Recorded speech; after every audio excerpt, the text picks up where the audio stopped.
네. 오늘도 이스라엘과 관계 있는 그 이방 나라들에 대한 하나님의 심판 예언들을 살펴볼 것인데요. 지난주부터 하나님이 왜 이렇게 계속 이렇게 길게 오랫동안 이방 나라들에 대한 심판 이야기를 하실까요? 이것들을 또 이렇게 그 당시 양피지가 얼마나 비싸고 귀합니까? 거기에 이것을 다 기록하게 하시는 하나님의 그 마음, 그 이유가 무엇인지 여러분 한번 생각을 해보셨으면 좋겠습니다. 이게요, 이방 나라 얘기가 아닙니다. 그 안에 내가 있습니다. 그래서요, 이번 주에는 또 모압과 다메섹에 대해서 알아볼 텐데, 그 나라들 제3제 얘기가 아니고 그들의 모습 중에 나도 있을 것이다. 나는 어떤 모습에 하나님이 세포하실까 한번 같이 내 마음이 내 모습이 어디에 있는지 살펴보면서 또 말씀을 같이 한번 읽어보기를 바랍니다. 모압과 다메섹에 대해서 이번 주에는 하나님이 심판을 하시는데요. 먼저 모압입니다. 모압은 그 요단 그 동쪽에 있는 이스라엘과 굉장히 가까운 나라입니다. 근데 또 사실은 친족 관계이기도 합니다. 아시다시피 아브라함의 조카 그 롯의 자녀가 모압과 암몬입니다. 근데 사실 이들은 좀 부끄럽지만 근친 상간의 그 부정한 관계로 출발한 민족이었습니다. 여러분 창세기 19장 이야기 다들 아시지요? 두 딸이 아버지에게 술을 먹여서 자식을 낳은, 정말 성경은요 이런 얘기들도 숨기지 않고 다 기록을 합니다. 그래서요 어떤 사람들은 이런 성경의 이야기를 읽다가 성경을 딱 접습니다. 아니 왜 이딴 얘기, 이런 이상한 이런 얘기를 성경에, 이거 성경이 아니야! 그러고요 하나님을 떠납니다. 그런가 하면은요, 어떤 사람들은요, 와, 아니 이런 이야기도 성경에 다 쓰는 거 보니까 이거 성경이 진짜구나. 감추지 않고 이렇게 다 드러내는 것은, 야, 이거 내가 모르는 뭔가가 있구나. 이러고요 마음이 열립니다. 여러분, 우리는 후자였습니다. 예. 그래서 예수님이요, 청함을 받은 자는 많지만 택함을 받은 자는 적다고 말씀을 하셨습니다. 마태복음 22장 14절 말씀이거든요. 여러분 기억하십니까? 네, 나오네요. 그래서요, 어쨌든 오늘은 그 하나님께 심판을 받는 민족이 그 모압 족속이거든요. 이들은요 그 우상 그모스를 숭배했다고 합니다. 이 그모스는 그 나라의 민족 수호신이었고 전쟁의 신이었다고 합니다. 그리고 또 솔로몬 왕이 그 모압 공주를 부인으로 맞으면서 그 예루살렘에 그모스 산당을 지어주었다고 합니다. 그래서 이스라엘 사람들도 그모스를 섬기게 되는 또 이런 악한 또 그런 일이 되기도 했습니다. 이것은 아주 오랫동안 유지가 되다가요, 나중에 요시야 왕 때, 그때서야 비로소 그 그모스 산당이 다 제거가 된다고 합니다. 그모스 산당은요 검은색 돌로 지어졌고요, 그 그모스의 제사장은 머리를 다 밀고요, 그 다음에 바느질을 하지 않는 옷을 입었다고 합니다. 상상이 되십니까? 바느질을 하지 않는 옷, 그냥 보자기 같은 거 이렇게 걸치고, 예, 아주 몸을 조심했어야 되는데 잘 모르겠습니다. 조심이 될지. 네. 그리고 또 그들은요, 자식을 제물로 드려서 불 가운데로 지나게 하는 그런 아주 몹시 가증스러운 인신 제사도 드렸다고 합니다. 그리고 이 모압 족속들은요 생각보다 굉장히 좀 부유했다고 합니다. 예레미야 48장 8절에요 그 증거가 있습니다. 네, 보이시죠? 이들이 보물이 있었습니다. 그걸 아주 사랑하고 의지했습니다. 화면에 보이시죠? 그들이 그래서요 아주 장하고 교만했다고 합니다. 그래서 아모스나 예레미야 선지자들도요, 아니 모압은 하나님 하나님의 징벌을 받게 될 것이다. 이렇게 예언들을 많이 했습니다. 결국 그들의 교만과 또 거짓과 우상 숭배 등으로 인해서 그들은 심판을 면할 수가 없었던 것이죠. 여기서 잠깐 그 성경에서 그 이스라엘과 그 모압 족속의 관계, 그 역사를 좀 알아보고 가면 좀 좋을 것 같습니다. 먼저 모압 땅은요, 출애굽한 이스라엘 백성이 그 가나안 땅을 가기 위해서 그 지나가야 하는 길이 있었습니다. 그래서 좀 그 길을 지나가자 이렇게 얘기했을 때 절대 안 돼. 자기 땅을 통과하지 못하게 했습니다. 그래서 이스라엘이요, 알았어, 피해갈게. 그리고 이제 모압을 이렇게 뒤에서 우회하면서 가다가 아모리 족속을 정복하게 되거든요. 그러니까 모압 왕이요, 시기 질투가 난 겁니다. 야, 이거 내가 우리 땅 안 지나가게 하려고 했더니 이 아모리 족속하고 싸워갖고 아모리 족속을 정복을 해버렸네. 아, 진짜 저들이 잘 되는 꼴을 못 봅니다. 그래서 모압 왕 발락을 고용해서 이스라엘을 저주하게 만듭니다. 그런데 하나님은요, 그 발락을 이용해서 저주가 축복이 되게 하셨습니다. 우리 하나님은 그러신 분이십니다. 이스라엘을 철저하게 보호해 주십니다. 그리고 모세도요, 가나안 땅에 들어가지 못하고 그 모압 땅의 그 느보산 위에 올라가서 가나안 땅을 바라보면서 그렇게 그곳에서 죽었습니다. 그리고 또 사사시대에는요, 그 모압의 왕 에글론이 이스라엘을 18년 동안 압제하다가요, 왼손잡이 사사 에훗에게 살해를 당하기도 합니다. 그리고 또 다윗 왕 시절에는요, 다윗이 모압 정복을 했습니다. 그래서 모압이 그때는요, 이스라엘한테 종공을 바쳤습니다. 이런 현상은 솔로몬까지 계속되었고요, 특히 솔로몬은 모압 족속과 모압 그 공주들과 결혼도 했습니다.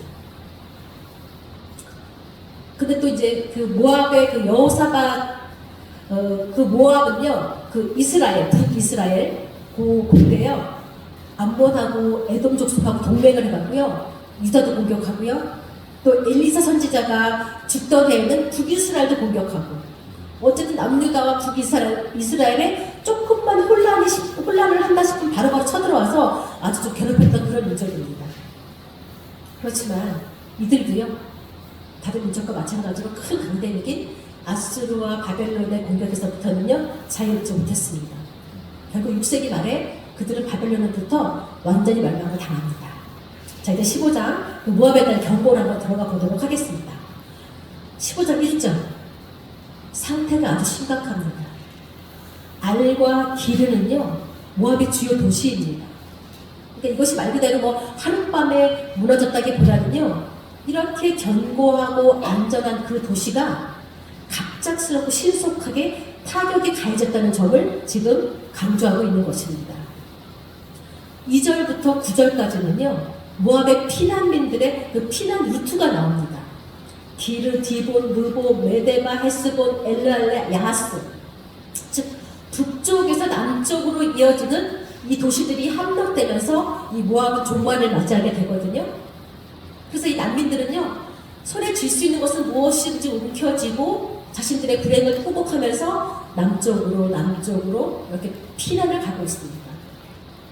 여기서 주된 강조점은요, 모압 족속이요, 그저 울고 도망치는 것이 그들의 유일한 반응이라는 것입니다. 2절부터 4절까지 보면요, 그 땅 전체를 사로잡은 애통함이 보여집니다. 도처에서 애곡하고 애통하니까요, 이 용사들도 사기를 잃고 극심하게 동요합니다. 그리고 머리를 밀고 수염을 깎는 행위는 정말 애통과 애도를 표시하는 것이고, 한 성읍에 울부짖는 소리가 다른 성읍에까지 들릴 정도로 크게 들리는 극심한 애통함을 강조하고 있습니다. 그리고 오늘 본문 구절에 보면은요, 이 많은 모압의 도시들의 이름이 나오는데요, 이 중에서 한때 그 이스라엘이 점령했던 그런 도시들도 있습니다. 특히 헤스본과 엘르알레는요, 이스라엘의 르벤 지파가 정복했던 그런 땅이었습니다. 혹시 민수기 32장 37절 나오나요? 네, 여기 보시면 르벤 지파들이 그 헤스본과 엘르알레를 그렇게 직접 정복하고 다스렸다고 되어 있습니다. 그러니까 이사야가 이렇게 모압의 도시들이 함락되는 모습을 표현하고 있는데요. 이렇게 모압에 닥칠 재앙의 파괴적인 효과에 대해서 말하는 이사야의 심정이 조금 다릅니다. 5절 15장 5절인데요. 이들의 운명에 대해서 이사야가 어떤 연민을 좀 느끼고 있는 것 같습니다.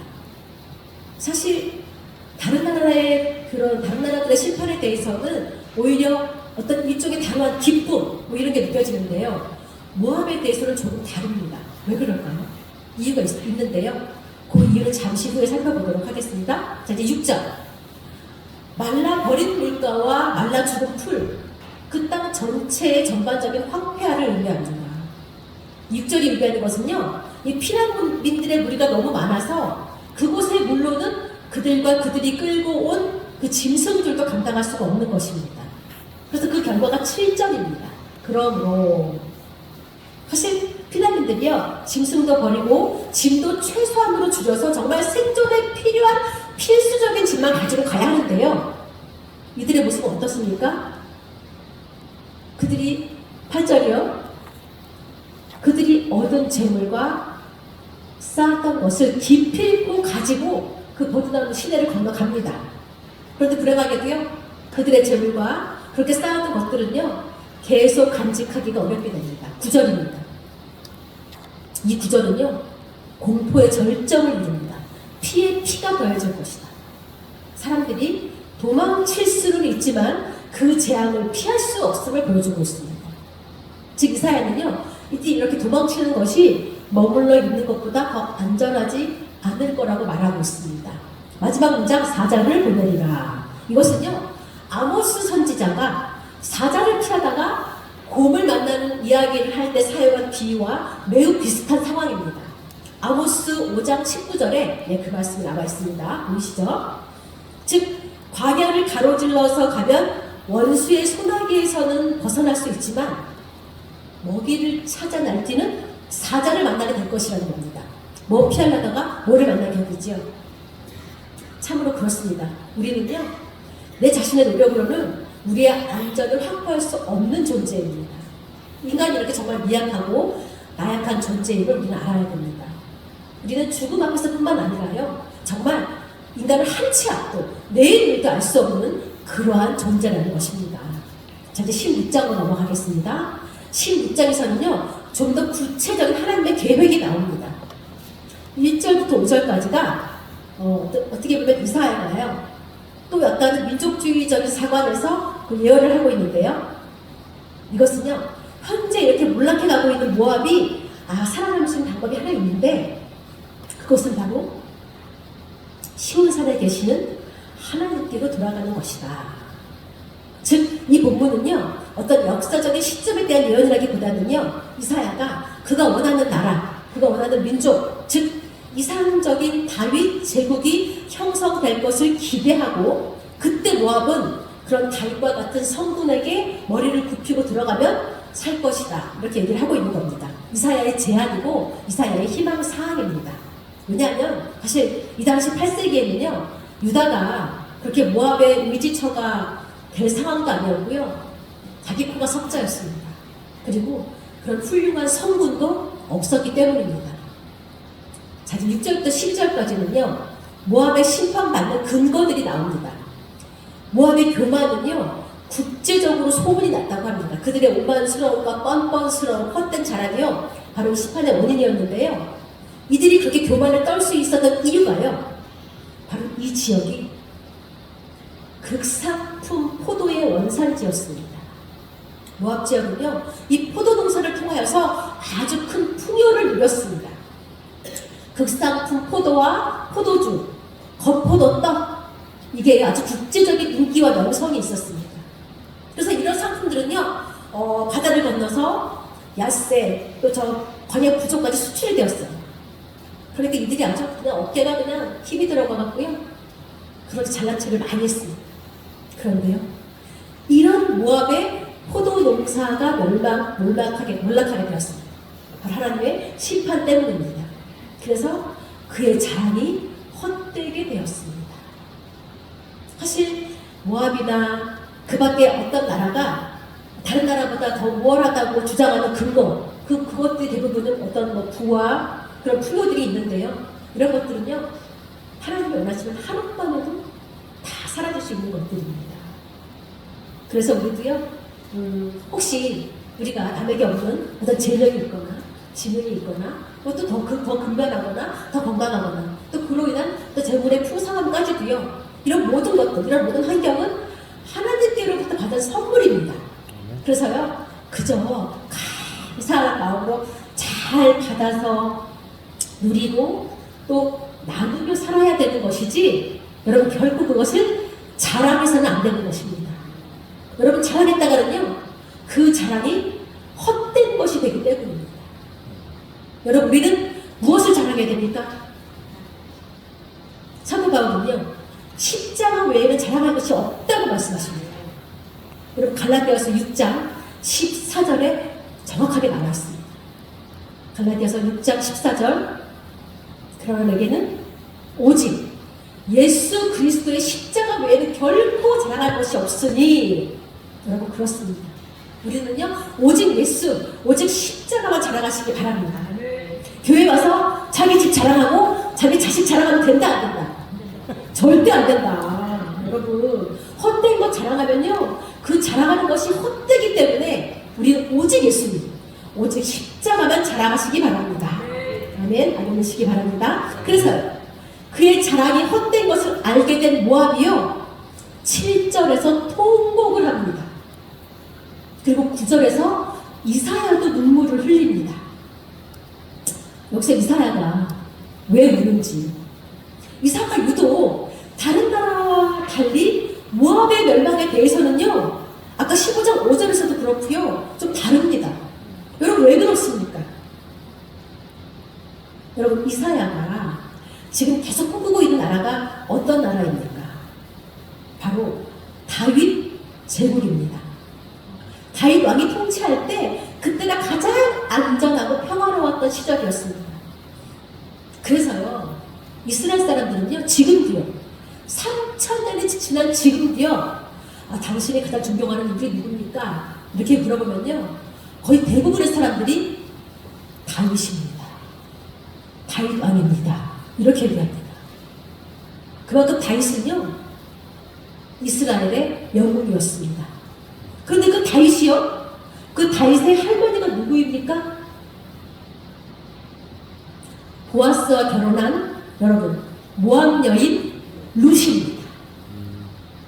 자신들의 민족의 영웅, 가장 존경하는 왕, 그가요, 모압 사람 룻의 혈통이었던 것입니다. 그래서요, 이사야가 다른 민족이 멸망할 때와 달리 모압의 심판 선언을 할 때는요, 애간장이 녹습니다. 자신들의 왕족의 혈통과 연결된 모압이기 때문입니다.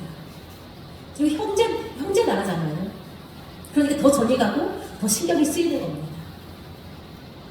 비록 자신들을 괴롭히고 비록 좀 부유하다고 아주 목이 뻣뻣하고 교만한 모압이었지만, 그래도 그들의 심판과 멸망에는 가슴이 아픈 이사야가요, 참 인간미가 있습니다. 진정한 선지자입니다. 선지자는요, 하나님의 말씀을 대화를 하는 사람이지만 그에게는 동일하게 하나님 아버지의 마음, 하나님의 사랑이 그 안에 있습니다. 이사야에게는 그런 마음이 있었던 것이죠. 그리고 여러분, 모압 여인 룻이요, 정말 대단한 여인입니다. 믿음이요, 하나님에 대한 믿음이요, 정말 어마어마했습니다.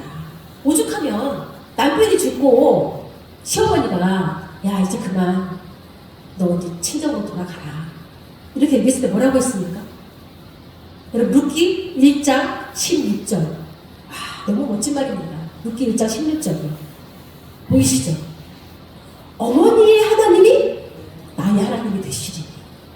정말 너무도 멋진 신앙 고백입니다. 며느리가요, 시어머니가 얼마나 좋으면 그 시어머니가 믿는 하나님도 좋은 겁니다. 저는 룻기를 읽을 때마다요, 그 고부 사이가 너무도 부럽고 아름다웠습니다.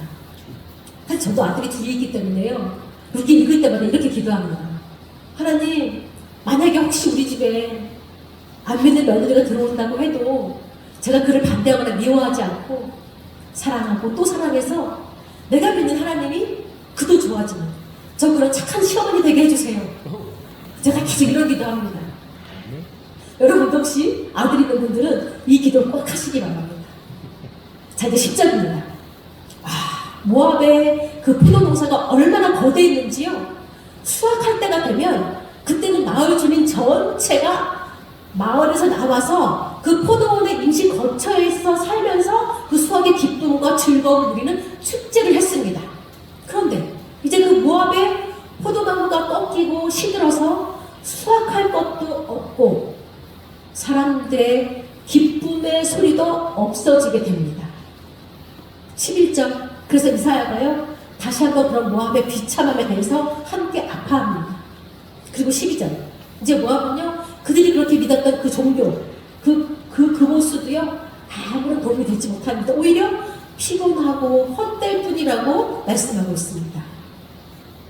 그리고 이제 드디어 13절 14절에서는요 모압의 멸망 날짜가 주어집니다. 3년 내에 하나님 정확하게 길까지도 알려주십니다. 그렇다면 모압은 어떻게 해야 됩니까? 교만에서 돌아서서 그 모습을 버리고 하나님께 와야 되지 않습니까? 그런데 그들은요 그 하나님의 말씀, 그 선지자의 말씀을요 그 귓등으로도 듣지 않았습니다. 인간이 교만하면요 인간의 말은 물론이고 하나님의 말씀도 들리지 않는 것. 그래서 교만이요 참 위험하고 독하고 악한 병입니다. 자, 이제 우리 심판의 나라가요 아람으로 바뀝니다. 17장입니다. 아람은요 북이스라엘과 함께 자기들과 같이 동맹을 맺지 않는다고 남유다를 쳐들어온 아주 나쁜 나라입니다. 기억나시지요? 아수르에 대항하기 위해서 우리 아람과 북이스라엘과 남유다 이 세 나라가 힘을 합치자 이렇게 얘기했을 때 남유다의 아하스 왕이 아니 난 좀 빼줘. 난 안 할 거야. 왜요? 그때 아하스는 이미 아수르에게 동맹 신청을 해놓은 상태입니다. 그러니까 그들이 동맹을 맺자고 할 때 NO. 그래서 그들이요 이것 봐라 우리 말을 안 들어? 이러고 쳐내렸습니다. 여러분 이사야 7장 다 나왔던 얘기입니다. 자, 그래서 이제는 하나님이 그렇다고 얘들이 남유다를 쳐내려와 그 아람과 그 북이스라엘을 이제 책망하십니다. 질책하십니다. 여기 다메섹은요 아랍의 수도입니다. 이 다메섹은요 이 도시는요 굉장히 부유한 풍요한 도시입니다. 이렇게 강에 둘러싸여 있어갖고요 아주 기름진 골짜기고요 사막 한가운데 녹지를 가지고 있어갖고 그 아랍에서 매우 소중한 수자원을 다 가지고 있는 그 지역이었습니다. 그런데 2절에서요 그 다메섹이 돌무더기가 된다고 말씀하십니다. 자, 그리고 아로엘의 성읍들은요 원래는 목초지가 아니라 농경지인데요 이제 버림을 당해서 목초지로 변해버릴 것이라고 말씀합니다. 3절.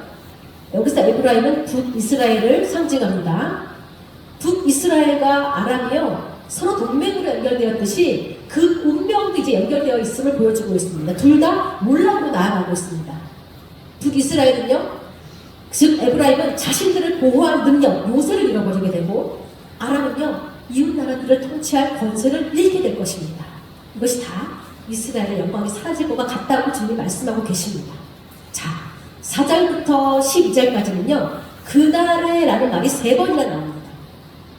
이사야는 이렇게 북이스라엘에 남게 될 것을 아람과 북이스라엘에 대해서 묘사를 하면서요 이 3가지의 비유적인 표현을 사용하고 있거든요. 먼저 4절의 그날에는요 어떤 육체적인 비유입니다. 한때는 살이 찌고 빛이 났던 사람에게 이 주름진 잿빛 피부만 남게 될 것을 보여주고 있습니다. 여기 르바임 골짜기는요 아주 총록이 무성하고 비옥한 땅이었는데 배임을 당하고 이제 남아있는 것이라면요 그 추수하는 자가 수확하고 이렇게 판에서 가다 보면 몇 개가 가지가 몇 가지 떨어지잖아요. 그러니까 그 수확하는 자의 판에서 떨어지는 그 몇 개의 가지 줄기들 뿐이고요 감람나무를 그 막대기로 쳐서 열매를 이렇게 떨어뜨리고 나면은 그 위에 몇 개 남아있는 열매가 남는 것처럼 그들의 미래는요 정말 이제 가난한 자들이 주워가야 되는 그런 이삭밖에 없다고 그렇게 비유를 하고 있습니다. 7절과 9절의 그날에는요, 이렇게 파멸과 멸망을 경험한 후에야, 그때서야 비로소 사람들이 하나님을 바라보게 된다는 것입니다. 더 이상 자신의 힘에 의지할 수 없는 이스라엘 백성들이 마침내 자신들이 잃어버린 그 하나님에게로 돌아오는 모습입니다. 그 사람이 자신의 삶에서 최선의 결과를 얻으려고 아무리 기술을 쓰고 힘을 쓰고 한다고 하더라도 하나님을 의지하지 않는 인생은 그 수확물들이 오히려 쓰라린 실망을 안겨줄 것을 보여주고 있습니다. 진짜 그렇습니다. 우리 인간들은요, 파멸 전에, 멸망 전에 미리 정신 차리고 하나님께로 돌아오면 안 되는 것일까요? 근데 우리 인생이 다 이렇습니다. 저도 그렇고요. 매를 맞아야 돌아옵니다. 그래서요, 하나님이 할 수 없이 매를 때립니다. 그래야 돌아오니까요. 그러니까 때리시는 분의 심정이 어떠실지.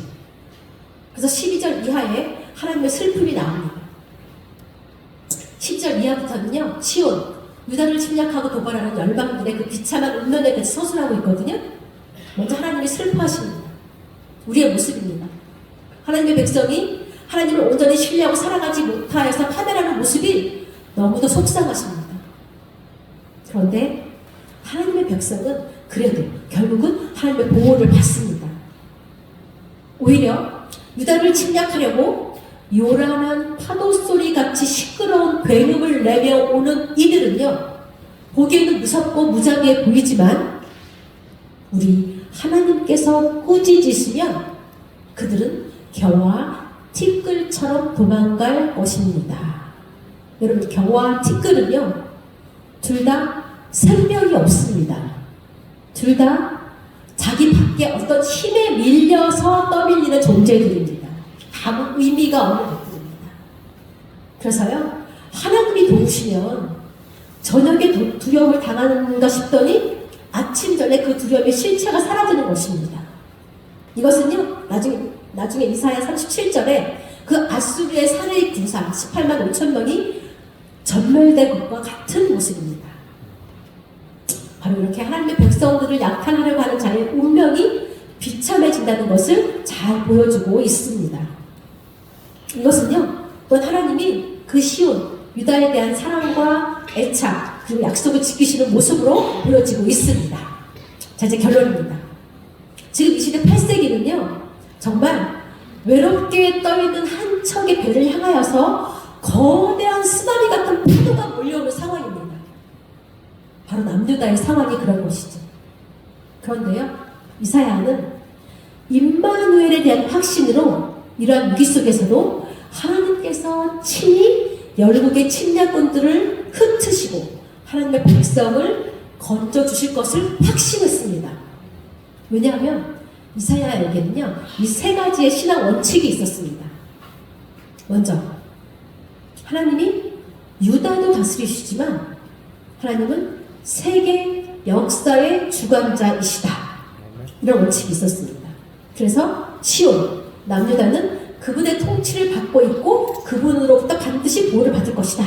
이런 확신이 있었고요. 두 번째, 비록 우리 유다 백성의 죄악으로 인해서 지금 하나님이 이방 군대를 불러서 공격하게 하시지만 이것은 유다 백성의 정화와 갱신을 위한 것이지 우리 유다 백성을 멸망시키려는 것이 아님을 이사야는 알았습니다. 또 마지막으로 세 번째, 하나님은 하나님의 백성을 징계하기 위해서 동원되었던 그 이방 나라들이요, 그들이 자기들의 본분을 잊어버리고 하늘 보좌까지 위협하고 교만을 떨면 그들도 하나님이 심판하신다는 것을 이사야는 너무도 잘 알고 있었습니다. 자, 우리도요, 이 시간 이사야의 그 신앙 원칙 세 가지를 우리 마음에 새기기를 원합니다. 우리 하나님이 바로 온 땅과 이 우주의 주인이시며 역사의 주관자이심을 믿으시기 바랍니다. 그리고 혹여나 우리에게 있는 인생의 아픔이나 슬픔, 고난, 어려움, 결핍, 이 모든 것들은요, 우리를 정화시키고 회복시키기 위한 도구임을 인식하시기 바랍니다. 그리고 마지막으로 하나님의 말씀대로 살아가려고 하는 우리에게 세상이 우리를 조롱하고 또 우리를 무시하는 세력들이 있습니다. 그러나 그들은 반드시 하나님의 심판을 받게 될 것이라는 것, 이 세 가지의 신앙 원칙을 잊지 마시고요. 우리도 이사야와 같이 험하고 복잡한 이 어려운 시기에도요, 우리의 믿음이 흔들리지 않고 변질되지 않아서 오히려 멸망하기 전에, 심판받기 전에 우리 하나님을 바라보는 우리 지혜로운 자들이 다 되시기를 이 시간 간절히 축원합니다.